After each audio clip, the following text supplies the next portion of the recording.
Hey, friends and revolutionaries. Back with a not quite ready for just about anything.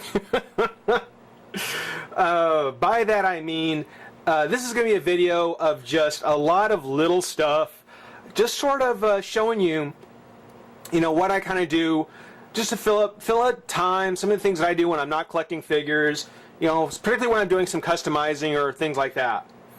The first two parts here are mainly to answer some questions. Of course, the first question that's come up recently is, what kind of paint do I use for my conversions? Well, there are 3 brands of acrylic paint that I do like to use. The first 2 are the ones I probably suggest. The first, I stress them more strongly.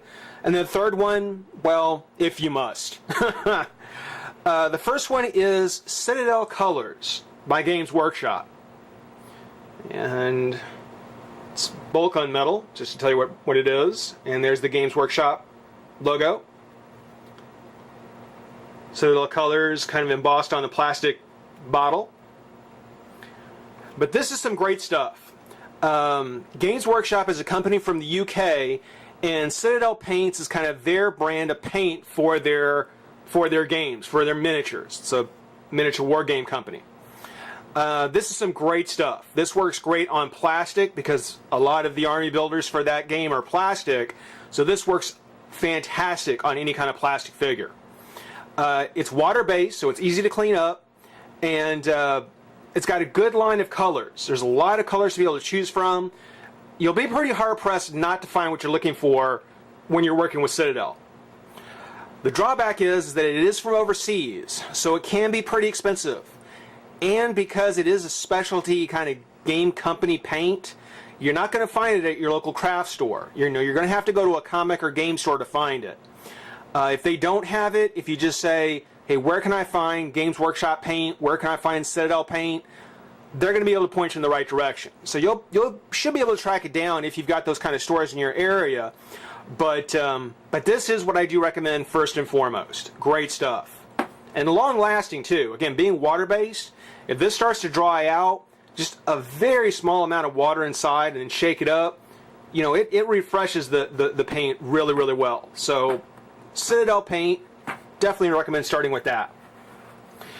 Now, if you don't have this kind of store in your area, or if the price on it is just way too far outside your budget, your local Michaels and Hobby Lobby, Hobbytown USA, they do also sell what's called Model Masters, and it's by testers. But this is also a really great plastic model paint. This is actually really good stuff. It runs about $3.50, as you can see from Hobby Lobby, but still a awesome brand. And it also has a fairly nice range of colors. Not as good as Citadel. Citadel has a wider selection, at least 2 or 3 times as large.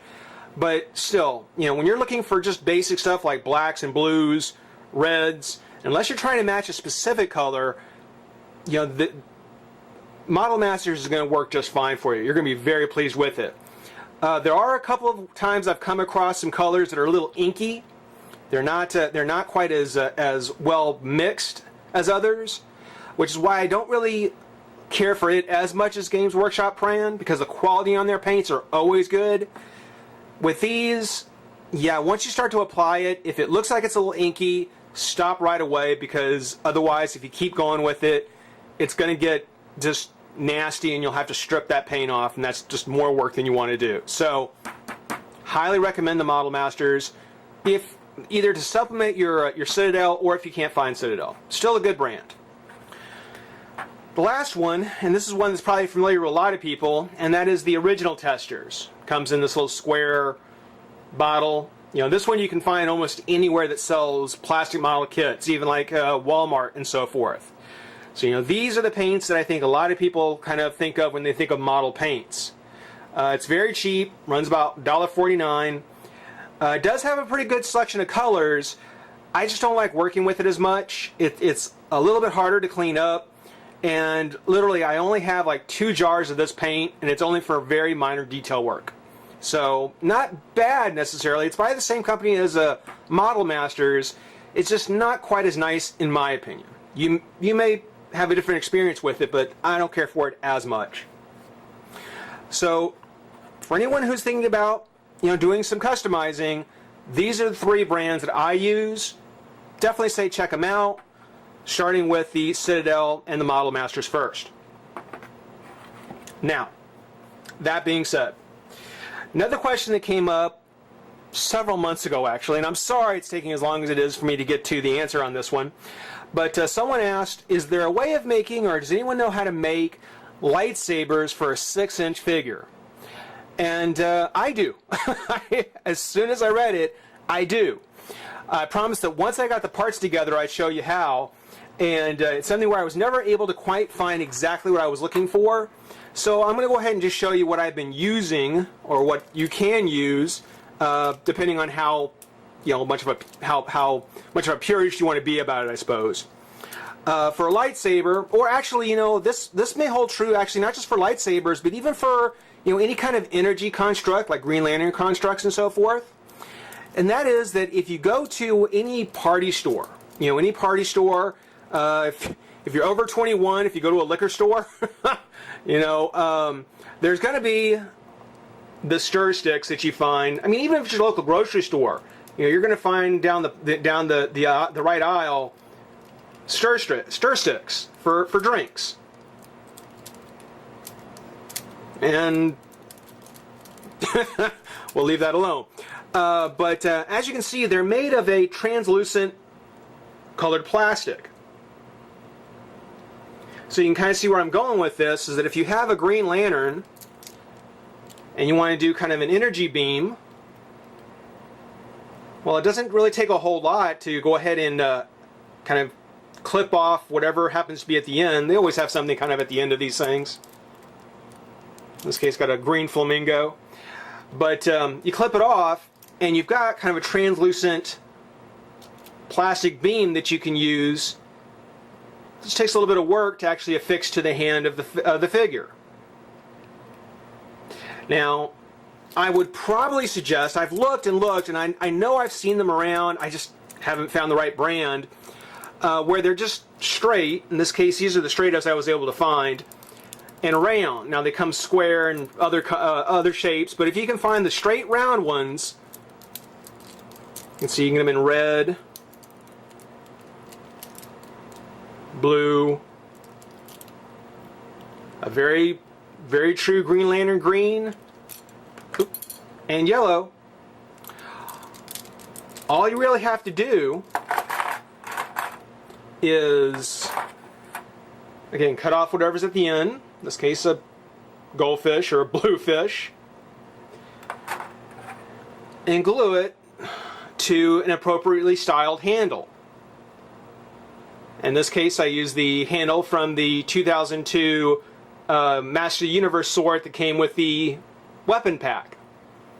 So you just cut off the handle, put on your translucent stir stick. Now you may want to do some cleaning up around this point where they kind of come together. I may take some green stuff and just clean that up so it doesn't look quite as rough. But yeah, I thought that was a fantastic handle for that kind of weapon. And you see I've got a blue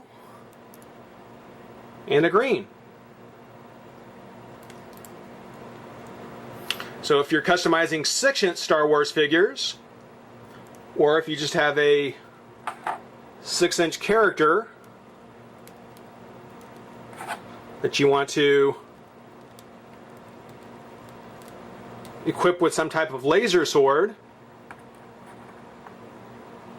there you go. So that's just to throw out an idea for you, some way of actually doing kind of a lightsaber style weapon for your Master Universe, Marvel Legends, DC Universe, whatever it may be.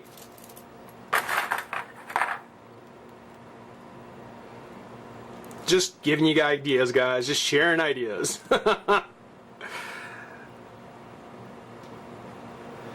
Now, one of the other things that I noticed when I was out my Hobby Lobby buying my Model Masters and stir sticks was that the Christmas aisle was starting to get the adhesive clips for Christmas lights. These things.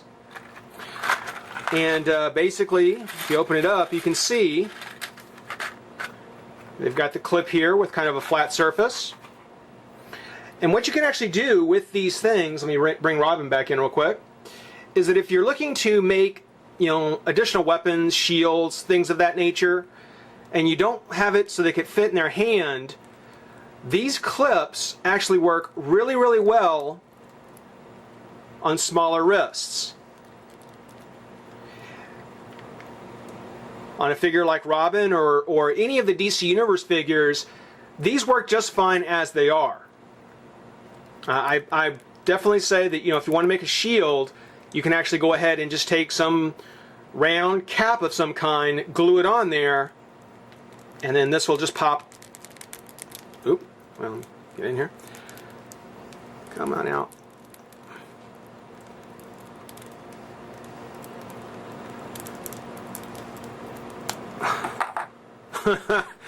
It'll just pop on and off. Honestly, I'm glad that kind of happened, because one of the things that I do actually with them is actually clip them onto a pin like this, just to kind of break them in, just so that they're a little bit wider than they are when they're fresh out of the pack. You can see how tight that is. Kind of see you clip it onto the pin there, and then actually opens it up a bit more, makes it a bit easier to clip on and off.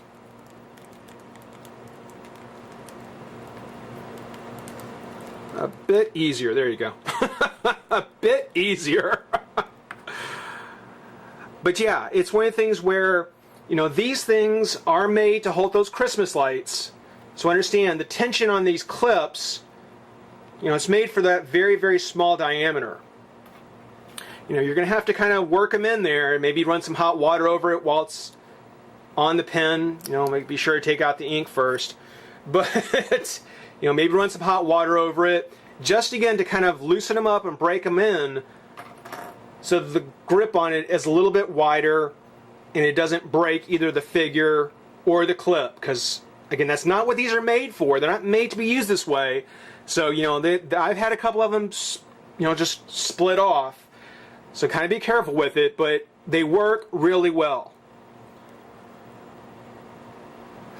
And as a matter of fact, let me move on to something else I've been doing, because it's kind of go together.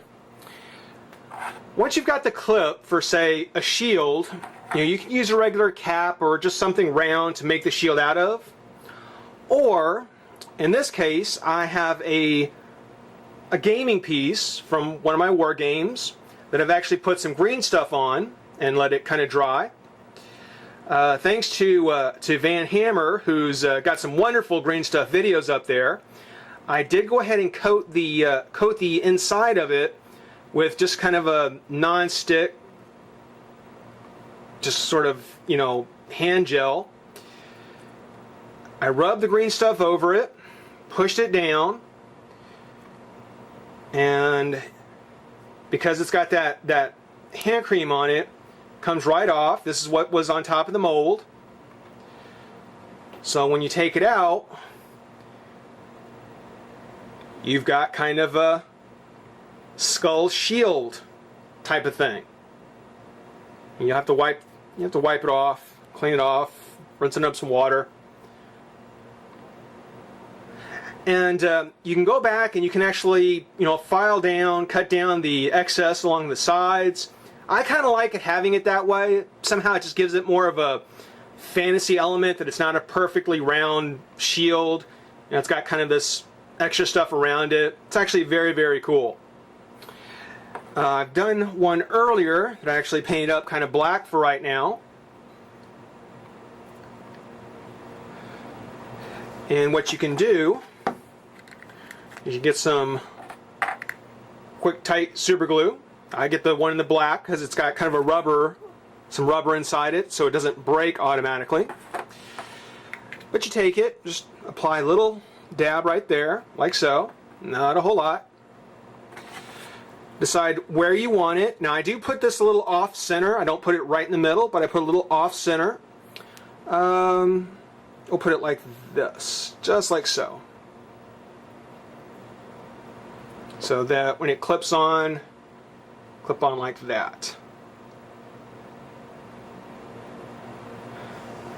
Now, of course, you can go back and put on like a Skeletor purple or, maybe gold underneath. This is the base coat for the shield.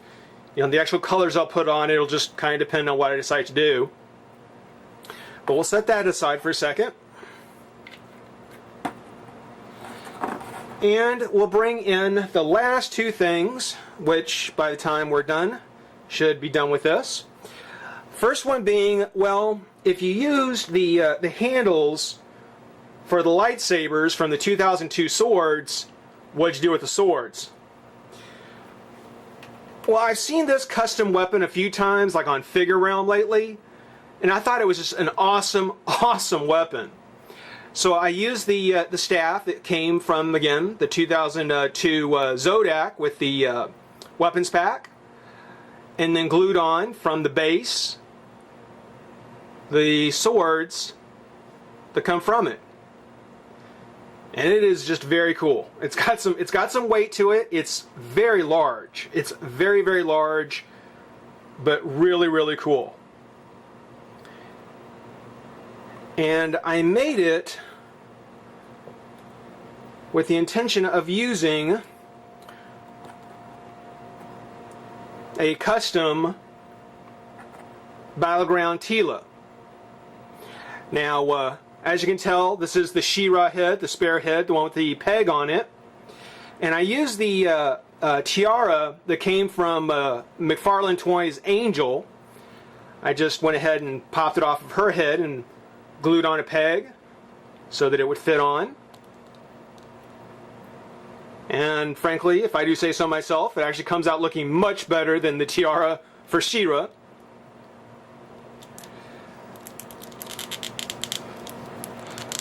But the hair fits around the collar really nicely.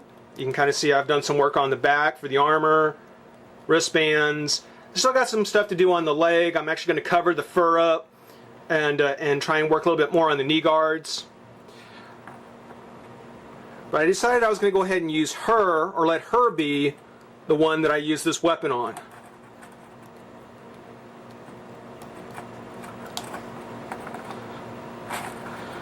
And again, as you can tell, it's a pretty big thing. It's pretty cool. Now you can go ahead and put it up like so.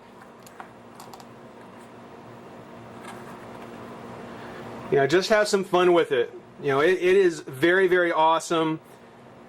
It's just amazing how a weapon can almost just totally redo a character. It just really makes them very, very unique. Now, once the character has their weapon, or at least one of the weapons,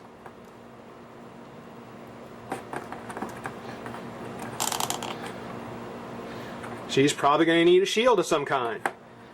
And we'll take this one out, put it in this hand.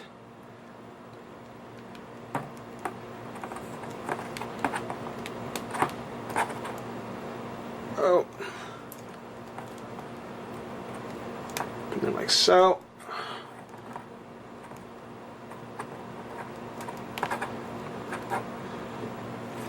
Okay, stay. And then we go ahead and take the shield, which is now super glued, and clip it onto her wrist.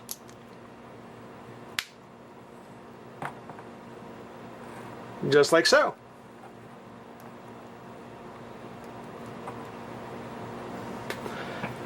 So, guys, just not to eat up, your whole afternoon or your whole evening, but just to kind of give you an idea of just some of the things that I've been working on and throw out some ideas. I can't get her whole weapon on there. There we go. Just to kind of throw out some ideas, give you some idea of what I'm doing, how I do stuff, and maybe give you guys an idea of maybe trying some stuff yourself. That's this not quite ready for just about anything. Hope you enjoyed it. Rate, comment, subscribe, join the revolution. We'll see you soon. Bye-bye.